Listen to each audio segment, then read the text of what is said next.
आज से 450 करोड़ साल पहले सौर मंडल में एक नई ग्रह बनी है जिसका नाम इंसान नाम के प्राणी 450 करोड़ साल बाद अर्थ यानी धरती रखने वाले हैं। जब धरती नई बनी थी तब एक वक्त ऐसा था जब कोई चांद नहीं हुआ करता था, पर कुछ वक्त बाद ही एक इत्तेफाक हुआ जिसने सब कुछ बदल दिया। आज से 450 करोड़ साल पहले धरती अकेले ही सूरज का चक्कर लगाती थी, पर एक दिन अंतरिक्ष के इस अनंत फैलाव के कहीं बीच में से एक मंगल ग्रह के साइज का एक ग्रह धरती से टकराया और उसके बाद धरती के कुछ टुकड़े हो गए और वो टुकड़े धरती से अलग हो गए और अंतरिक्ष में चली गई। पर धरती की गुरुत्वाकर्षण बल इतनी थी कि इसने इन टुकड़ों को अपने तरफ टान लिया और उसके बाद कुछ सालों के अंदर ही ये सारे टुकड़े मिलकर एक गोला बन गए। ये एक ऐसी घटना थी जब एक भयानक घटना ने एक ऐसी चीज को जन्म दिया जो कि बड़ा ही सुंदर था, बड़ा ही खूबसूरत था। धरती का भाई मून यानी चंदा मामा का जन्म हुआ। उसके कुछ सालों बाद ही धरती पर जीवन पनपने लगा। इसलिए कुछ साइंटिस्ट्स के थ्योरीज ये भी कहते हैं कि चांद के बनने के चलते ही धरती पर जीवन शुरू हुआ। अगर ये नहीं बनता तो शायद कभी धरती पर जीवन शुरू ही नहीं होता। पर कैसे चांद के चलते ही जीवन है, ये क्यों, मतलब कैसे? इस चीज को समझने के लिए ये एक बार देख लो कि अगर चांद फट जाए तो क्या होगा। तब आप खुद समझ जाओगे कि चांद क्यों जरूरी है। दुनिया के खत्म होने की जितनी भी हाइपोथेसिस है उनमें से ये सबसे डेंजरस है। धरती पर मौजूद पूरे समुद्र को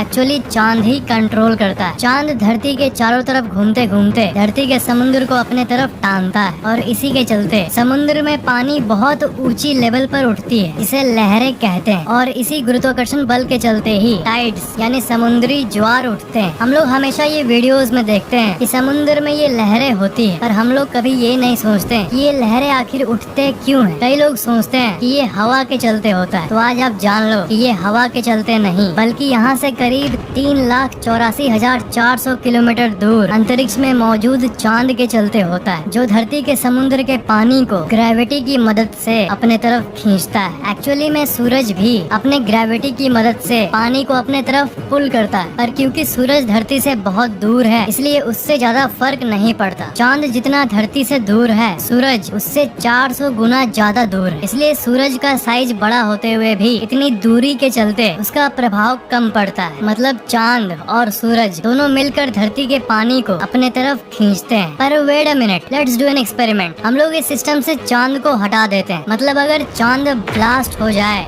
फट जाए, तब क्या होगा? तब समुद्र का सारा कंट्रोल सूरज के पास पहुंच जाएगा और तब जो होगा उसे कहते हैं कयामत। सूरज का गुरुत्वाकर्षण बल धरती के पानी को उतना इफेक्ट नहीं कर पाता, पर ये बात तभी तक सच था।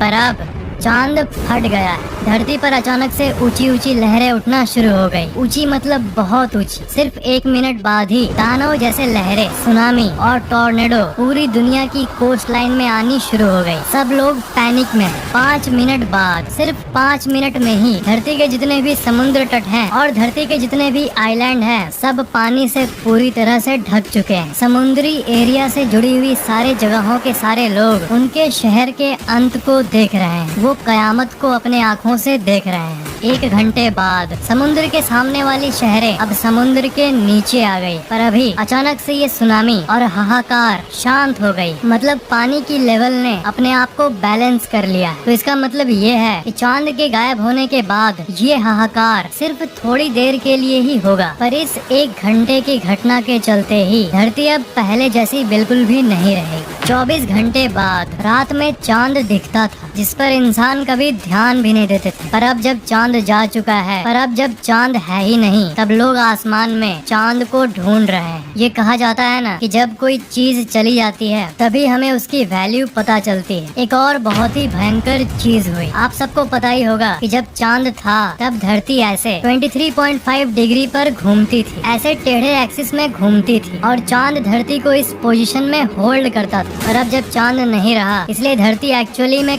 कंट्रोल खो चुकी है और बहुत भयंकर तरीके से शेक कर रही है। और इसी के चलते धरती पर हर एक घंटे सीजन बदलने वाली है। अभी अचानक से धरती पे जहाँ लोग गर्मी के मारे मर रहे थे वहाँ बर्फ गिरने लगी और जहाँ बर्फ गिरती थी वहाँ कपकपाती धूप उग गई। नॉर्थ पोल और अंटार्कटिका जो कि धरती का वो रीजन है जो कि ठंडा रहता है वहाँ अब कपकपाती धूप निकल चुकी है। कश्मीर में जहाँ ठंड था वहाँ पर तापमान दिल्ली की गर्मी से भी ज्यादा हो चुका है और दिल्ली में और बंगाल में बर्फ गिरने लगा है। ये सब इसलिए हो रहा है क्योंकि धरती अपने ही एक्सिस में शेक कर रही है। बिना चांद के सौर मंडल के बाकी ग्रह और सूरज पर तो कोई प्रभाव नहीं पड़ा और धरती सूरज का चक्कर नॉर्मली लगा रही है, पर बिना चांद के वो अपने एक्सिस में ही डगमगा रही है। इसलिए हर एक मिनट सीजन बदल रहे हैं। अब सीजन यानी ऋतु नाम की कोई चीज नहीं रही। हर एक घंटे टेम्परेचर बहुत ही भयानक तरीके से ऊपर नीचे हो रही है। अभी आधे घंटे पहले तापमान 20 डिग्री सेल्सियस था, तो अभी एक घंटे बाद ही वो 50 हो गया है। धरती के इसी शेक के चलते हर एक सेकंड धरती पे कहीं न कहीं भूकंप आ रहे हैं। इसी शेक के चलते धरती के जितने भी ज्वालामुखी थे वो सब अब एक्टिव हो चुके हैं इस अजीब कंडीशन के चलते।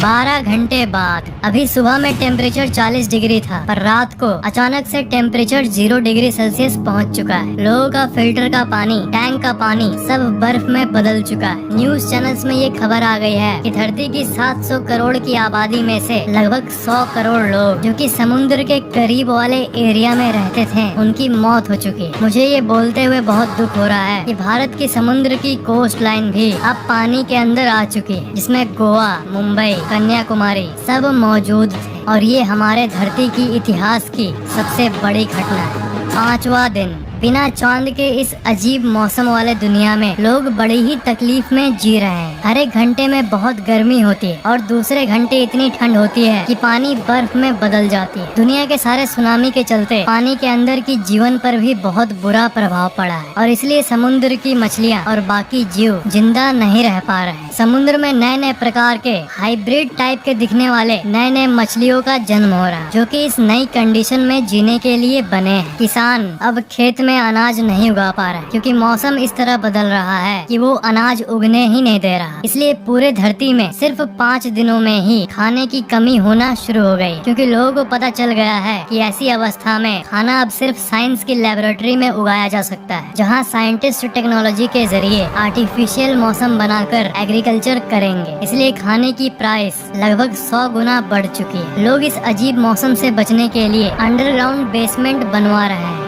ये तो कुछ भी नहीं हुआ, अब एक ऐसी भयानक चीज हुई है जिससे पूरी दुनिया चौंक गई और ये 6वें दिन में हुआ है। 6 घंटे बाद 6ठा दिन। आपने बिल्कुल सही सुना, 6ठा दिन तो हो गया है, पर 5वें दिन के बाद सिर्फ 6 घंटे बाद ही 6ठा दिन हो गया है। मतलब अब दिन सिर्फ 3 घंटे का हो रहा है और रात और 3 घंटे का। मतलब एक पूरा डे 24 घंटे का नहीं बल्कि अब सिर्फ 6 घंटे का हो रहा है। क्योंकि जब चांद था तब धरती के रोटेशनल स्पीड यानी घुमाव के स्पीड को चांद अपने गुरुत्वाकर्षण बल की मदद से कंट्रोल करता था, उसे रोकता था, जिसके चलते एक दिन 24 घंटे का होता था। पर अब जब चांद जा चुका है इसलिए धरती का रोटेशनल स्पीड वापस बढ़ चुका है, जिसके चलते एक दिन बस 6 घंटे का हो चुका है। इन 5 दिनों में ही धरती की रोटेशनल स्पीड वापस बढ़ गई। मतलब अब एक साल में 365 दिन नहीं बल्कि 1000 से ज्यादा दिन होंगे। सामान्य लोगों को समझ नहीं आ रहा कि ये क्या हुआ। 24 घंटे के अंदर अब 4 बार सूरज निकलता और डूबता है। धरती के सारे घड़ी अब कोई मतलब नहीं बना रहे। साइंटिस्ट अब एक नई टाइम सिस्टम बनाने की कोशिश कर रहे हैं। 1 महीने बाद हाँ, पर ये हमारा हमेशा वाला 1 महीना नहीं है। एक दिन यानी 24 घंटे इंटू 30 दिन मतलब 720 घंटे वाला महीना नहीं बल्कि 6 घंटे इंटू 30 मतलब 180 घंटे वाला महीना है। यानी यानी 1 महीना अब सिर्फ 7 दिन होता है। इंसान धीरे धीरे इस अजीब मौसम और अजीब समय वाले इस दुनिया में अब हैबिचुएट हो चुके हैं। इस घटना से इंसान खत्म तो नहीं हुए क्योंकि लोग जीने का अलग अलग तरीका निकाल लिए हैं, पर पूरी दुनिया अब बदल चुकी है और इंसान उन परफेक्ट दिनों को सोचकर रो रहे हैं जब दिन 24 घंटे का हुआ करता था। कितने अच्छे सिस्टम में खूबसूरत मौसम हुआ करता था, गर्मी, ठंडा, वसंत। पर अब इंसानों के लिए वो खूबसूरत दिन अब इतिहास बन चुका है। अब स्कूल के हिस्ट्री बुक में ये प्रिंट किया जा रहा है कि पहले एक दिन में 24 घंटे हुआ करता था और एक साल में 365 दिन। अब ये पूरी कहानी से बाहर निकल जाओ। सिर्फ एक बार ये कहानी देखकर ही आप ये समझ सकते हो कि चांद हमारे लिए कितना जरूरी है। जिस तरह सूरज हमारे लिए जरूरी है, चांद भी धरती के जीवन के लिए उतना ही महत्व रखता है। एक और बहुत इंटरेस्टिंग फैक्ट मैं आपको बताना चाहूँगा। ये जो स्टोरी मैंने आपको बताया, कई साइंटिस्ट ये मानते हैं कि बिल्कुल यही एग्जैक्ट घटना मंगल ग्रह का इतिहास है। साइंटिस्ट को ये लगता है कि मंगल ग्रह का पहले एक बहुत बड़ा चांद हुआ करता था और मंगल पर जीवन भी था, पर एक मरता हुआ तारा जिसे सुपरनोवा कहते हैं, उससे एक गामा एनर्जी बीम निकली और उसने मंगल के चांद को पूरी तरह से एक्सप्लोड कर दिया और उसके चलते मंगल डिसबैलेंस हो गया और सालों के अंतराल में वहाँ का कंडीशन इतना खराब हो गया कि वो रहने लायक नहीं रहा और वहाँ जीवन पूरी तरह से खत्म हो गया। और इसलिए साइंटिस्ट्स एक्चुअल में सच्ची दुनिया में ये देखते हैं कि मंगल अपने एक्सिस में बहुत ज्यादा ही शेक करता है, उसी तरह जैसा कि हमने इस हाइपोथेसिस में धरती को शेक करते हुए देखा था। ये एक बहुत ही शॉकिंग थ्योरी है। इस थ्योरी को सुन के आपके मन में ये आ रहा होगा कि अब क्या कोई नियर बाई मरता तारा सच में है और क्या इसकी चांसेस है कि वो हमारे चांद को हिट कर ले। असल में यही एक वजह है जिससे चांद सच में फट सकता है। पर दोस्त, अब मैं बोलूँगा कि आप रिलैक्स करो, क्योंकि वैज्ञानिकों ने जितना एनालाइज किया है उसके हिसाब से ऐसा कोई सामने का तारा है ही नहीं जो ऐसा कर पाए। हो सकता है कि मंगल के केस में ऐसा कोई तारा हो, पर अभी 21st सेंचुरी में 21वीं सदी में ऐसा कोई तारा नहीं है जहाँ से गामा एनर्जी निकले। सूरज के बाद जो सबसे नजदीकी तारा है उसका नाम है अल्फा सेंटोरी, जो कि धरती से 4.3 प्रकाश वर्ष दूर है और वो परफेक्टली जिंदा और एक्टिव तारा है जिससे कोई खतरा नहीं है और वो फ्यूचर में मरेगा भी तब भी उससे कोई गामा रे बर्स्ट तो नहीं निकलेगा। मतलब ऐसी कोई घटना सच में होना तो ना के बराबर है। पर इस हाइपोथेसिस से आपको चांद का महत्व तो पता चल गया होगा और आशा करता हूँ आप बहुत एंटरटेन भी हुए होंगे। आपको ये वीडियो कैसा लगा नीचे कमेंट जरूर करना, लाइक और शेयर जरूर कर देना और अगर आपने अभी तक सब्सक्राइब नहीं किया है तो सब्सक्राइब जरूर कर लेना और अगर घंटे को ऑन नहीं किया है तो उसे भी ऑन कर देना और अगर आपने ये सब पहले से ही किया हुआ है तो एक बहुत बड़ा थैंक्स।